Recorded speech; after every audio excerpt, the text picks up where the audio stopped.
गणेश होगा। जय गणेश। हे ज्योत माता, हे ज्योत माता, हे ज्योत माता।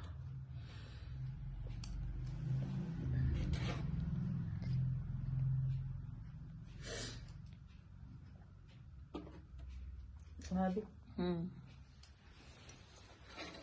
बोलो गणेश जी की जय, विनायक जी की जय, ज्योत माता की जय। एक अंधी गरीब बुढ़िया माई हमेशा गणेश जी की पूजा करती थी। उसके एक बेटा और एक बहू थी। गणेश जी उसकी पूजा पाठ से बहुत प्रसन्न थे। उन्होंने बुढ़िया को कहा, बुढ़िया माई मांग, क्या मांगना चाहती है? बुढ़िया बोली, घर भर। बुढ़िया बोली, भगवान तुझे तो कुछ मांगना नहीं आता, आप ही बताइए क्या मांगू? तब गणेश जी बोले, अपने बेटे बहू से पूछ लो। बुढ़िया ने बहू से पूछा तो बहू बोली, सासू जी पोता मांगना, तुम्हारी अंगुली पकड़ कर चलेगा। बेटे से पूछा तो वह बोला, माँ धन मांगना, बेटे बेटे खाएंगे। बेटे और बहू के बातों ने बुढ़िया को भ्रमित कर दिया। इस चिंता में बुढ़िया रात भर विचार करते रही। दूसरे दिन गणेश जी एक बुढ़े के रूप में बुढ़िया से मिले। उन्होंने उससे पूछा, बुढ़िया क्यों बड़बड़ा रही है? तो वह बोली, देखो आज गणेश जी ने मुझे कुछ वर मांगने को कहा है, लेकिन बेटे का लोभ बेटे ने मांगा, बहू का लोभ बहू ने मांगा, लेकिन उन दोनों ने यह नहीं कहा कि माँ तुम अंधी हो, अपनी आंखें मांगना। तब उस बूढ़े ने बुढ़िया को सुझाव दिया कि माई तुम मांगना, मैं मेरे पोते को सोने के कटोरे में दूध पीता देखना चाहती हूँ। इतना कहकर बुढ़ा अंत धारण हो गया। जब बुढ़िया गणेश जी के पास गई तो गणेश जी बोले, मांग माई, क्या मांगती है? वह बोली, मैं अपने पोते को सोने के कटोरे में दूध पीते देखना चाहती हूँ, अमर सुहाग और मोक्ष चाहती हूँ। तथास्तु कहते हुए गणेश जी ने उसे मुंह मांगा वर दिया। बोलो गणेश जी की जय हो। जिसे बुढ़िया माई ने टूटो विषय गणेश जी सा भगवान सारा ने टूटे, सारी बहना ने टूटे। अब ज्योत माता की कहानी।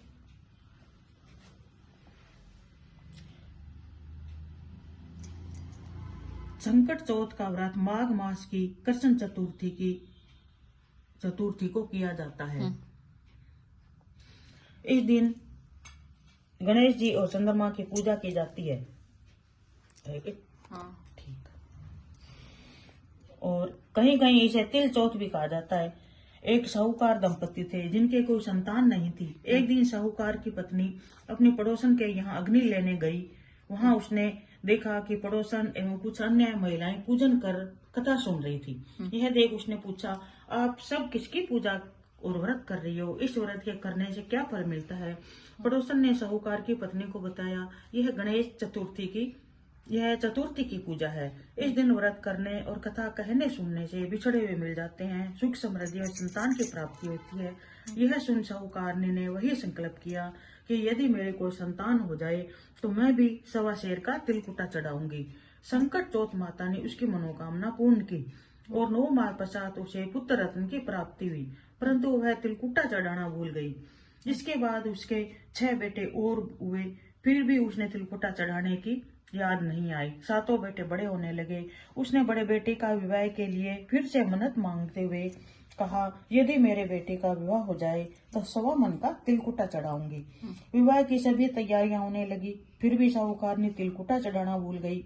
जब उसका बेटा पैरों में बैठ गया तो चौथ विनायक ने सोचा कि साहूकारनी हर बार तिलकुटा बोल देती है लेकिन चढ़ाती एक बार भी नहीं है। अब तो इसके बेटे का विवाह भी संपन्न होने वाला है। अगर हम इससे चमत्कार नहीं दिखाएंगे तो हमें कौन मानेगा? इतना कहकर चौथ माता ने दूल्हे को फेरे पर से उठाकर गांव के बाहर पिंपल के वृक्ष पर बैठा दिया। दूल्हे के अचानक इस प्रकार फेरों में से गायब हो जाने से उपस्थित लोगों में हाहाकार मच गया। सभी तरफ दूल्हे को ढूंढा गया लेकिन कहीं नहीं मिला और दिन बीतते गए। जब गणगौर पूजने के लिए गांव के बाहर से दूब लेने जाती तो वह लड़की भी उनके साथ जाती जिसका पति फेरों में से गायब हो गया था। सब सहेलियां जब राह में एक पिंपल के समीप से गुजरती तो पिंपल पर बैठा उसका दूल्हा उसे देखकर कहता, आए मेरी अधब्याई हुई। यह आवाज सुनकर वह लड़की चिंतित होती। इसी चिंता में वह दुबली होती जा रही थी। तब माँ ने दुबली होने का कारण पूछा तो बेटी ने बताया कि मैं जब भी गणगौर पूजने के लिए दूब लेने जाती हूँ तो पिंपल में से एक आदमी बोलता है, आए हमारी अधब्याई हुई। उसने दूल्हे के कपड़े पहन रखे हैं और हाथों में मेहंदी लगा रखी है, सिर पर सेहरा बांध रखा है। बेटी की बात सुनकर माँ उस वृक्ष को देखने आई। माँ ने देखा तो वह उसी का दामाद है जो फेरों पर से अचानक गायब हो गया था। उसने अपने दामाद से वहां बैठने का कारण पूछा तो दूल्हे ने कहा, मैं चौथ के यहाँ गिरवी हूँ। मेरी माँ ने तिलकुटा बोला था, चढ़ाया नहीं, इस कारण चौथ नाराज है और उन्होंने मुझे यहाँ पर बैठा रखा है। दामाद की बातें सुनकर सास उसी समय उसकी माँ के पास गई, सारी बातें बताई। साहूकार ने उसी दिन 2.5 मन का तिलकुटा चढ़ाकर चौथ माता के भोग लगाया और पूजा की। इससे चौथ माता प्रसन्न हुई, उन्होंने गिरवी रखे बेटे को छोड़ दिया और विवाह संपन्न हुआ। इसके पश्चात साहूकारनी हर चौथ का व्रत करने लगी। बोलो चौथ माता की जय हो। भगवान जिसे साहूकार ने टूटी विसी मारा, सारी भेड़ा ने टूटी, चौथ माता सारी भेड़ा ने टूटी। जय हो चौथ।